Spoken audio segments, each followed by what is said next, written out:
नमस्कार, आप देख रहे हैं टीवीए। मैं बी कुमार आप सभी का स्वागत करता हूं। साथियों, अभी मौजूद हूं जहानाबाद में और आपको बता दूं कि अभी कई एक स्टेट में चुनाव होने को है। जैसे अभी बिहार में उपचुनाव हो रहा है विधानसभा का, झारखंड में विधानसभा का चुनाव होने वाला है, महाराष्ट्र में भी जो है विधानसभा का चुनाव होने वाला है। तो इसी मुद्दे पे हम बातचीत करेंगे। हमारे साथ सीनियर जर्नलिस्ट और राजनीतिक विशेषज्ञ चितरंजन सर है। सबसे पहले तो स्वागत है सर। बहुत बहुत धन्यवाद। अभी सर बिहार में जो उपचुनाव हो रहे हैं, क्या लगता है आपको कि पलड़ा किसके तरफ भारी रहेगा? देखिए, 3 जगह पर बिहार में उपचुनाव है, जिसमें बेला है, तरारी है और 4 जगह। हाँ, 4 जगह पर रामगढ़ में भी है। तो इन चारों जगहों पर जो है उपचुनाव होने वाला है।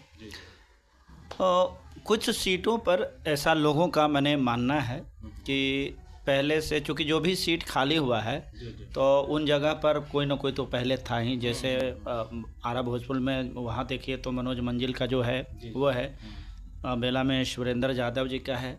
तो कुछ सीट का ऐसा मानना है कि जो पहले से जिस पर काबिज था तो वही लोग कब्जा करेंगे, ऐसा उनका मानना है। परंतु सच्चाई ऐसा नहीं है। जैसे मान लेते हैं कि बेलागंज से सुरेंद्र यादव थे, तो सुरेंद्र यादव को लोग पसंद करता था। सुरेंद्र यादव के कार्यकलाप से लोग प्रसन्न होता था और उनके द्वारा प्रभावित था। तो उनके प्रभाव से न वो जीतते थे। अब रह गया कि अब उनका बेटा चुनाव में आ रहा है, तो उनके बेटा के छवि से उनके बेटा का जो प्रभाव है क्षेत्र में वो तो नहीं है। तो वो तो बाप के द्वारा प्रभावित है। जैसे आप देखिए सूरज को और चांद को, तो चंद्रमा का अपना प्रकाश नहीं है, ये तो सूरज के प्रकाश से प्रकाशित होता है। तो उसी प्रकार से सुरेंद्र यादव, हम उन पर विशेष टिप्पणी नहीं करेंगे कि ऐसा थे नहीं थे, लेकिन इतना जान लीजिए कि सुरेंद्र यादव का एक अपना प्रभाव था। जी बिल्कुल। और उस प्रभाव के द्वारा वो क्षेत्र में मैंने कहिए कि बेलागंज का उनका विरासत वो सीट था कि मैंने वो बेलागंज को कभी हाँ ये किए। लेकिन अगर बेटा की बात आ जाता है तो मुझे इस बार जो है डाउट नहीं, हम पूरी उम्मीद के साथ कहते हैं कि इस बार ये चुनाव को नहीं जीत पाएंगे। अच्छा। कारण ये है कि देखिए, अभी वहाँ एक राष्ट्रीय जनतांत्रिक मोर्चा से एगो अभिषेक कुमार मंटू भी हैं, वो भी खड़ा हो रहे हैं। अभी आपको जानकारी होगा समता मूलक संग्राम दल, जिसके राष्ट्रीय अध्यक्ष मनोज कुमार भारती जी हैं, उनके द्वारा भी वो भी चुनाव लड़ रहे हैं। और उनका कैंडिडेट वजीरगंज से चंदन कुमार जी हैं, ठीक है, तो वो भी खड़े हुए हैं। तो आप इतना तो मान लीजिए कि समता मूलक संग्राम दल का भी एक अपना प्रभाव है। बिल्कुल। दलित वोट को निश्चित तौर पर हर हाल में प्रभावित करेंगे ही करेंगे। तो जो वोट आरजेडी को ट्रांसफर होता था, सुरेंद्र यादव को जो ट्रांसफर होता था, वो वोट इस बार जो है ये मनोज भारती के पार्टी संग्राम दल को शिफ्ट होना है। इसमें कहीं से कोई देर नहीं है। क्योंकि देखिए, बिहार में जो दलितों के साथ हुआ और खास करके राजद के लोगों ने दलितों में खासकर चमार जाति को जो छला है, तो इस बार लोग ताक में है और ये तो उपचुनाव में ही पता चल जाएगा। तो ये निश्चित तौर पर बेलागंज के सीट को तो ये हार रहे हैं। अब बात कर लें कि बेलागंज में जो आपके मनोरमा देवी हैं, तो मनोरमा देवी का प्रभाव क्या है, तो ये तो जेडीयू से हैं। तो देखिए, जेडीयू के नीतीश जी का ही पलड़ा अब हल्का हो गया है। तो अब मनोरमा देवी का पलड़ा कितना हल्का होगा ये तो खैर लोग समझते हैं। लेकिन एक बात है कि हम ये बात को जानते हैं कि अगर जीत की बात करें तो काफ़ी हद तक मनोरमा देवी ही प्रभावित करेगी। ठीक है, हम जान रहे हैं कि मंटू नहीं जीतेंगे, हम जान रहे हैं कि ये संग्राम दल के जो हैं वो नहीं जीते। हालांकि मैं कंफर्म नहीं करता हूँ, इलेक्शन संभावनाओं का चीज़ है, कुछ भी हो सकता है। लेकिन ऐसे एक एनालिसिस के अनुसार, जैसा कि पूर्व का परफॉर्मेंस है उसके अनुसार यही कहा जा सकता है, ठीक है ना। लेकिन मैं इतना जान रहा हूँ कि इस बार नए नए चेहरा, नए नए पार्टियों का दबदबा रहेगा और ये होंगे। अब माले की बात करते, तरारी में माले हैं, ठीक है, माले से मनोज मंजिल जी थे। तब मनोज मंजिल जी का प्रभाव जो रहा है वो दलितों के साथ में, गरीब गुरबा के साथ बैठ करके उसके घर में खाना खाने वाले व्यक्ति थे। जमीनी नेता थे, जमीनी पकड़ उनका रहा है और उनको साजिश के तहत लोग ने क्या किया है, उनको जेल भेजने का काम किया है। और वो क्षेत्र तो है माले का गढ़ माना जाता है, तो इस बार जो है शायद वहाँ से टिकट है, कोई यादव जी को ही टिकट दिया गया है।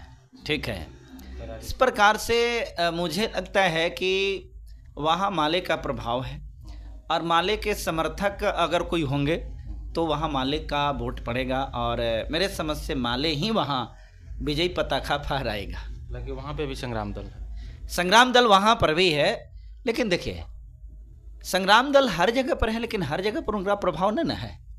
आरा में जिस प्रकार से माले का गढ़ रहा है, माले का प्रभाव रहा है, एक चीज़ ये। दूसरा फैक्टर है कि संग्राम दल के लोग वहाँ हैं, तो जितना एक्टिवली बिहार के इस क्षेत्र में जैसे जहानाबाद हो गया, गया हो गया, औरंगाबाद हो गया, इन क्षेत्रों में जिस प्रकार से संग्राम दल का कार्य है और इनके कार्यकर्ता सक्रिय हैं, ये चीज़ आरा में मैं नहीं देख रहा हूँ। और ये मैं ये नहीं कह सकता असंभव, ये चुनाव असंभावनाओं का चीज़ है। अगर वहाँ भी कड़ी मेहनत अगर करें तो टक्कर दिया जा सकता है, लेकिन माले को वहाँ हरा पाना मुझे लगता है कि अभी किसी भी दल के लिए थोड़ा नहीं ज़्यादा। माले आपके अनुसार निकलता हुआ दिख रहा है? हाँ, इसमें तो कोई दो राय नहीं है, वहाँ से माले निकलेगा। और ये इमामगंज से? देखिए इमामगंज का जो क्षेत्र रहा है, इमामगंज क्षेत्र के बारे में हम कुछ विशेष तो नहीं कह सकते, इसलिए कि उस क्षेत्र के बारे में हमको विशेष कुछ पता नहीं है। लेकिन जैसा कि हमको अनुभव है कि इमामगंज क्षेत्र में जीतनराम मांझी का प्रभाव, चूँकि जीतनराम मांझी वहाँ से मैंने ये रहे हैं, ठीक है ना, तो मांझी समाज का वहाँ दबदबा भी है, ठीक है, बहुत ज़्यादा दबदबा है। तो मुझे लगता है कि उन क्षेत्रों में मांझी जी का फैक्टर कुछ काम करेगा और जो जिसके साथ में मांझी जी हैं शायद उनका झुकाव ज़्यादा हो उस तरफ।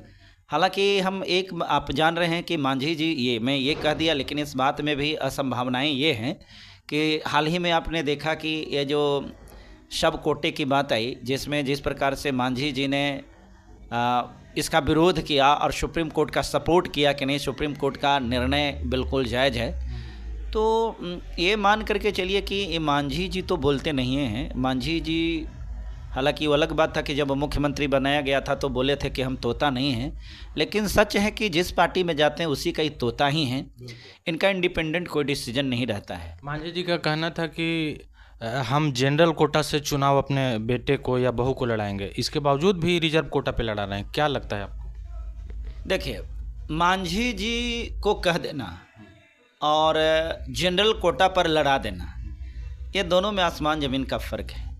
दूसरी चीज़, हम अपना बेटा को लड़ाएंगे, हम अपना बहू को लड़ाएंगे, हम तो ये बात उन लोगों का कहना चाहते हैं जो मांझी समाज से हैं, ठीक है, कि ज़रा आप गौर करके देखिए कि क्या वास्तव में आपके नेता हैं? ये मांझी जी, टाइटल इनका मांझी है, लेकिन ये मांझी का नेता नहीं है। अभी आपने कहा कि वो कह रहे हैं कि हम अपना बेटा के और पुतोह को जनरल कोटा से लड़ाने के लिए सोच रहे हैं। अरे भाई, आप बेटे पुतोह तक सीमित काहे हैं? और भी बिहार में बहुत सारे मांझी हैं जो काबिल ही नहीं, आपके बेटा से कई गुना काबिल है, समझ गए ना? तो फिर आखिर वो चुनाव में टिकट उसको क्यों नहीं देते हैं? मिलना चाहिए ना। आज उनसे तो बेहतर मैं मानता हूँ कि मनोज भारती की पार्टी है, जो इमामगंज से जो है ना, मांझी जाति को ही किसी को इन्होंने टिकट दिया है, ठीक है। तो मांझी जाति का प्रभाव, और जिसको टिकट मनोज भारती दिए हैं ना, तो ऐसा नहीं है कि कम प्रभाव वाला है, गहरा प्रभाव वाला वो भी आदमी है। तो ये मांझी का मैंने नाम लिया, तो मांझी के मतलब हम जीतनराम मांझी के बारे में पूर्ण रूप से नहीं कहेंगे। मैं ये कहा कि मांझी का वहाँ दबदबा है बहुत ज़्यादा, और मांझी जाति का वोट जो होता है निर्णायक वोट होता है, जिधर झुकाव होगा उधर मांझी ही करेगा। और उनका ये भी कहना था, जैसे अभी आरक्षण में रिजर्वेशन को लेकर के जो आया था, तो उनका ये कहना था कि हम आरक्षण में रिजर्वेशन का सपोर्ट करते हैं, तो इसके बारे में क्या कहेंगे? देखिए, जीतनराम मांझी जी कहे थे कि हम आरक्षण में सब कोटा का सपोर्ट करते हैं, तो उनका कहने का मतलब ये है कि जैसे अनुसूचित जाति में पासवान हैं, रविदास जाति के हैं, धोबी जाति के हैं और जाति के हैं, लेकिन जैसे होता है ना कि आप जनरल में कहिए तो कि जनरल में भाई, तो जनरल तो भाई स्पेशल कोटा उनका है ही अपना, ओबीसी में भी कोटा, तो ओबीसी में कुछ जातियां हैं जो अव्वल है, आगे है, अगली पंक्ति में खड़ा है, ठीक है ना।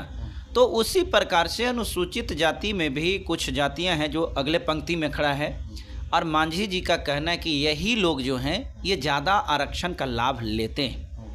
जैसे रविदास जाति का है, पासवान जाति के लोग हैं, इन लोगों के ऊपर इनका टारगेट ज़्यादा है, हाँ, कि ये लोग ले लेते हैं और हम लोगों के लिए नहीं छोड़ते।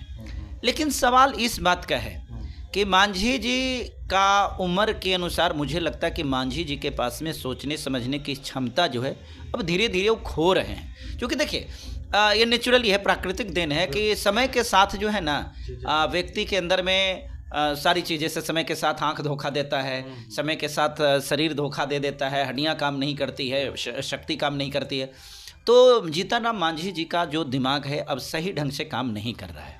अब इस बात को सोच करके देखिए कि इस बात का आपने कहा, विरोध तो किया, ठीक है, कि नहीं यही लोग ले लेता है। आप अगर वास्तव में मांझी जाति के लिए या निचली जाति के बारे में आप वास्तव में हितैषी हैं तो आपको कौन रोका है इनके लिए विद्यालय खोलने में, इनकी तरक्की के लिए कहां पर स्पेशल पैकेज दिए? अरे आप अनुसूचित जाति, बताइए, केंद्रीय मंत्री ना है जी, आए आप केंद्रीय मंत्री हैं और एमएसएमई विभाग इनको मिला हुआ है ना। तो जब उद्योग विभाग आपको दे दिया गया है तो आप तो चाहते तो हमारे सारा मांझी को अमीर बना देते, सबको उद्योग के लिए आप लोन दे देते, सब कुछ धंधा लगवा देते। बेचारा काहे को जाता भट्ठा पर कमाने के लिए? सबसे ज्यादा तो उन्हीं के जाति के लोग ने भट्ठा पर कमाने जा रहा है। तो मांझी जी कुछ नहीं, बस ये काम किए हैं कि उनको लगा ना कि हम ऐसे बोलेंगे ना तो सब मांझी हमारा लगी बड़ी खुश हो जाएगा और सपोर्ट में जाए। लेकिन सब मांझी समझता है ये घड़ियाली आंसू बहाने से कोई मतलब नहीं, दिखावा ही कर रहे हैं, सिवाय इनका कुछ। मांझी समाज को बढ़ावा ही देना था तो अभी जो इमामगंज में जो सीट था उस पे किसी और मांझी को टिकट देते। नहीं ना देंगे, ये कैसे देंगे, दूसरा को देंगे? ये जो हैं वहाँ से तो कोई शर्मा जी, कोई बाभन जी या कोई फॉरवर्ड जी को, चूँकि जो उनको पार्टी, इनके पार्टी को जो ये किया था जिन तो चला रहे हैं जिनके द्वारा, तो वो भी तो है ना, है। अब बताइए, तो ये 5 गो टिकट में बेचारे को मिलता है। आप 5 गो टिकटवा में अपन समधिन को नहीं देंगे, अपन समधी को नहीं देंगे, बेटा को नहीं देंगे, बहू को नहीं देंगे, दामाद को नहीं देंगे, तो घर में विवाद ना हो जाएगा, घर टूट जाएगी ना। तो बेचारा घर संभालने में लगे हुए हैं। आप लोग थोड़ा सा समझिए इस बात को। जीतनराम मांझी जी का लाचारी है, बेबसी है बेचारा को कि अपना घर संभालने में लगे। लेकिन एक बात को दाद देना पड़ेगा, जीतनराम मांझी गार्जियन है, एक बाप है। कौन बाप चाहता है कि मेरा बेटा विधायक ना बने? कौन बाप चाहता है कि मेरा बेटा आगे ना बढ़े, है ना? कौन ऐसा आदमी है जो चाहता है कि मेरा परिवार आगे ना बढ़े? उस जगह पर आप भी होकर के देखिए, सब कोई बढ़ाना चाहेगा ना।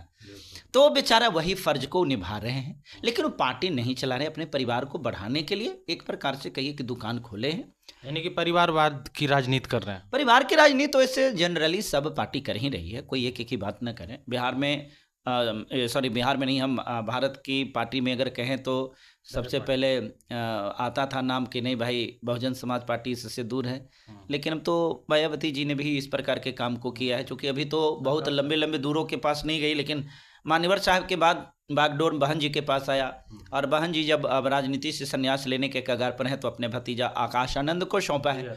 तो ये भी तो परिवारवाद का ही उदाहरण है ना। तो मैं ये नहीं कह रहा हूँ कि बहन जी, ऐसे तो सब कोई कर रहा है।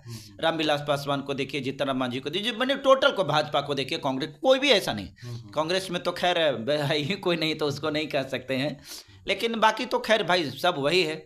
लेकिन हम ये बात कहेंगे कि सब तो समझ गया, लेकिन दलित को यहाँ को समझने की जरूरत है।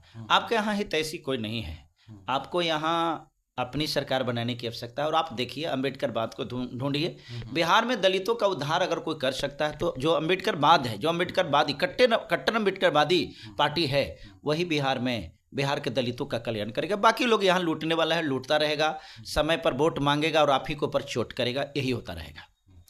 संग्राम दल के जो मुखिया हैं मनोज भारती जी, इनकी पार्टी को आप आने वाला जो माने विधानसभा चुनाव है उसमें किस प्रकार से आप देखते हैं? देखिए, मनोज भारती जी के पार्टी में हम तो सबसे पहले कि धन्यवाद देंगे, कॉन्ग्रेचुलेशन बोलेंगे मनोज भारती जी को कि इतना कम समय में जिस प्रकार से शोहरत हासिल किया है और जिस प्रकार से अपने लक्ष्य को प्राप्त किया है, ये अविश्वसनीय है, अकल्पनीय है और ये कल्पना से परे है। अब आप एक चीज़ से गौर करिए, माले कितने दिनों की पार्टी है, बहुत पुरानी पार्टी है ना। अब बताइए कि माले जो है ये समता मूलक संग्राम दल से माले संघर्ष कर रही है। अब कल्पना करके देखिए कि मात्र कह सकते हैं कि जुम्मा 8 दिन की पार्टी, और वो जो है ये समता मूलक संग्राम दल का अनुसरण कर रही है और इसके अनुसार वो जो है इससे फाइट कर रही है। बहुजन समाज पार्टी को भी अगर डर लग रहा है तो समझिए ये संग्राम दल से डर लग रहा है। अरे छोड़िए इसको, ये लोग तो खैर भाई ये पार्टी है। अब यहां तक कि आरजेडी बिहार में एक बहुत बड़ी पार्टी है ना, उसको भी अगर डर लग रहा है तो संग्राम दल से डर लग रहा है। इसलिए कि एक तो बात सत्य है, संग्राम दल इस बार चुनाव में जहां भी खड़ा हो, जीते चाहे ना जीते ये तो हम नहीं कहेंगे, लेकिन ये बात है कि अच्छे को हराने का दमखम तो जरूर लाया है और हराएगा, धूल चटाएगा, ये जरूर करेगा। बात रह गई सीट की, तो मैंने बहुत पूर्व में ही एक बात कह चुका था, 2025 में इनकी अगर अलायंस हो गई किसी के साथ तो अलायंस में जितनी सीटें मिलेगी प्रत्येक सीट को ही जीतेंगे। अगर अलायंस नहीं हुआ तो 3 सीट इनका कंफर्म है, 3 सीट कंफर्म है। अब अगर मनोज भारती जी अगर इस चुनाव को लड़ते हैं तो उनको विधानसभा में जाने से कोई नहीं रोक सकता है। क्या बात कह रहे हैं? ये डायरेक्टली पास उनका डायरेक्ट पास मिला हुआ है। ठीक है, जैसे आपने देखा था ना कि गुजरात में वो ये लोकसभा के चुनाव में डायरेक्ट पास हुआ था, है ना, भाजपा के विधायक, मैंने षड्यंत्र से ही सही लेकिन निर्विरोध चुना गया था। तो हम निर्विरोध तो इनको नहीं कह रहे हैं, लेकिन ये कह रहे हैं कि मनोज भारती जी जिस जगह को चुनेंगे, ठीक है, उस जगह पर रिकॉर्ड वोट से जीतेंगे, इसकी गारंटी है, ये पक्का होगा। आने वाला समय में क्या लगता है, वो गठबंधन करेंगे किसी पार्टी से? देखिए, करेंगे ना करेंगे वो तो भाई राष्ट्रीय अध्यक्ष है, वो निर्णय लेंगे, लेकिन मेरा जहाँ तक मानना है कि उनको गठबंधन करना चाहिए। गठबंधन जब सोचिए, भाजपा कितनी बड़ी पार्टी है, 6 अभी तक करती है, और कितनी पार्टियां के साथ गठबंधन है। कांग्रेस कितनी बड़ी पार्टी है ना, सेकंड पार्टी है ना, वो देखिए कि गठबंधन सबसे करती है। बहुजन समाज पार्टी तीसरे नंबर की राष्ट्रीय पार्टी है, क्या वो गठबंधन में नहीं है? अब आइए हम डायरेक्ट लेकर के चलते हैं नई पार्टी वीआईपी को लीजिए, तो क्या वो गठबंधन में नहीं है? चलिए उनको छोड़ दीजिए। अब आइए चंद्रशेखर जी की पार्टी को, आजाद समाज पार्टी, क्या गठबंधन में नहीं है? सब गठबंधन में, तो आखिर इनको गठबंधन क्यों नहीं करना चाहिए? बिल्कुल करना चाहिए। तो इनको गठबंधन कर लेना चाहिए अगर कहीं से ये मिलता है तो। हम तो यहाँ तक बोलते हैं कि अगर कोई ऐसी पार्टियाँ इनको न दे तो छोटी पार्टियाँ मिलकर के इनको थर्ड फ्रंट बनाना चाहिए, और थर्ड फ्रंट बना करके और चुनाव लड़ना चाहिए। ठीक है, अगर ऐसे करते हैं ना तो भी इनके लिए बहुत फायदेमंद होगा। और चुनाव तो ऐसे भी ये गठबंधन से जीतें, गठबंधन करें ना करें, गठबंधन करेंगे तो जितनी सीटें मिलेगी सब सीट जीतेंगे, गठबंधन नहीं करेंगे तो ये मेरा भविष्यवाणी है, 3 सीट तो इनका कंफर्म है, जिसमें मनोज जी को तो खैर कोई रोक ही नहीं सकता, वो तो रिकॉर्ड मत से जीतेंगे, ये कंफर्म है। अभी झारखंड में भी विधानसभा चुनाव होना है, तो वहाँ पे क्या लगता है आपको, किसके तरफ पलड़ा भारी रहेगा, बीजेपी या आपका झारखंड मुक्ति मोर्चा या कोई अदर? देखिए, जैसा कि हाल ही फिलहाल के दिनों में आपने जाना होगा कि वहाँ के मुखिया अर्थात बिहार के मुख्यमंत्री को जिस प्रकार से जेल में भेजा गया, ये बीजेपी की गुंडागर्दी, इसको कहिए षड्यंत्र तो दूसरा शब्द होता है, इसको गुंडागर्दी। षड्यंत्र और गुंडागर्दी में बहुत फ़र्क है। गुंडागर्दी के मतलब हो गया कि ज़बरदस्ती, ताकत के बल पर, बरियरी, तो ऐसा करके भेजा है। षड्यंत्र में तो होता है कि आदमी फेल भी हो जाता है, लेकिन इसकी षड्यंत्र नहीं। दूसरी चीज़, षड्यंत्र कोई एक के साथ, 2 के साथ होता है, लेकिन गुंडागर्दी तो जिसके मन चाहेगा उसके साथ कर सकता है। केजरीवाल के साथ में करवे किया, ये झारखंड के मुख्यमंत्री इनके साथ में भी करवे किए, और कहाँ के नहीं किया, कहाँ के नाम ले हर जगह पर। अभी आपने महाराष्ट्र में देखा होगा, महाराष्ट्र में कैसे सरकार बनाए। तो ये जो पार्टी है ना, ये सच कहिए तो ये पार्टी थी जब अटल बिहारी वाजपेयी जी थे इस पार्टी में, तो उनका मार्गदर्शन था और वो विचारक थे, ईमानदार थे, कर्मठ भी थे, निष्पक्ष भी थे, सारा चीज़ उनके अंदर में था। लेकिन जितनी चीज़ उनके अंदर में थी, ठीक उसके विपरीत नरेंद्र मोदी जी के पास में। विश्व गुरु कहे जाते हैं मोदी जी।